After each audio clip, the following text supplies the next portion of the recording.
So continuing with our series of How Do You Punt? Certainly this is our third part to this. And this week we're focusing on speed maps. It's a term that has become ever more spoken on punters' lips.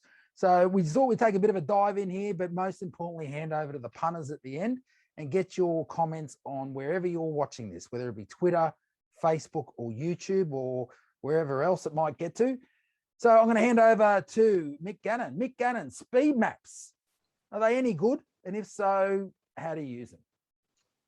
Mate, interestingly enough, so we had Wayne Hawkes come out not so long ago and say speed maps are garbage, blah, blah, blah. Couldn't disagree more. I think speed maps, besides those raw data, ratings, call it what you want, that are used, besides those, have to be the next biggest piece of the puzzle. Look, you just go back and look at my apologies, Randwick last Saturday, and you could see those inside three lanes. Look, arguably the first couple of races, it wasn't necessarily like lay down misère that it was inside, but it became apparent that those 1, 2, 3 lanes were the place to be. You didn't want to be too far back. Blah, blah, blah, right? So for mine, if you were drawn wide on a back marker there and you were the top rated horse, you may as well throw your ticket in the bin. You just can't make up 4, 5, 6, 7 lengths, from that position. So are speed maps important? 100% they are. Are they more important on a Saturday than what they are on a Monday? No. I'm happy to bet in bloody Gilgandra if I can see something's going to lead. And to be honest, the lower class the race, the more I want to find a leader anyway. Why is that, Mick? Why is that? Oh, because look, the lower class horses are more one batters, right? They don't have a turn of foot. So, they're pack animals and they'll just keep following each other. So, if you're betting sort of in the country at provincial tracks, finding something on pace that's okay, that rates on top, it's just a bet, right? Yeah. No, it makes sense. Anything else there to tell us, mate? Oh, absolutely. I think they are underplayed. I think track bias is something that people sort of say, it doesn't exist, blah, blah, blah, blah. Look, historical data will tell you that track bias does exist. There are so many variables as to why it does exist.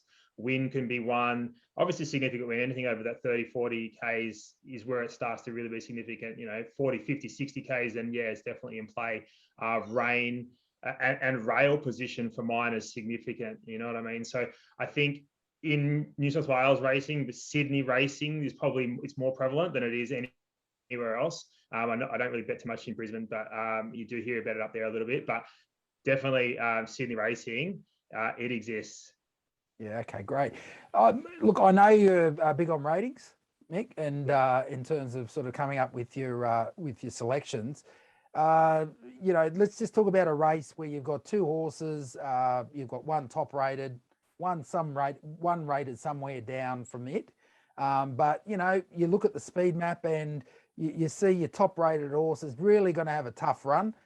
Maybe it's it's wide and on a course where it really has to either go to the sprint to the front, which is probably not ultimately used to, or has to pull back vis-a-vis something that's rated less than it. How do you marry all that up so the whole speed map factors vis-a-vis the the ratings that you do? Yeah, I think there's a couple of things. So first of all, off that raw data, you would have a look at the speed map, think how's it going to suit, right? If it wasn't going to suit it, you're obviously going to penalize it a length or two, depending on how how it wasn't going to suit. If it was only going to go head to head with another runner from a wide barrier, look, I love backing horses with speed from wide barriers. If it's going to go head to head with another runner, I'm not too worried. If there's 3 or 4 on pace runners, then I'm going to probably penalize that a lot more. I don't have to bet. That's the reality of it. It's the same as that futures bet argument. You don't have to bet. So don't think not every race is a bet. And if you don't have to bet, you just don't bet if it doesn't suit your eye. Okay, so just to summarize that quickly, it sounds like with your ratings, you're rating the horses and then you're applying penalties based on speed map factors. Yeah. And apart from that, if it just gets into the too risky basket, then you're just not going to have a bet in that race. Or if you have to have a go, chip down.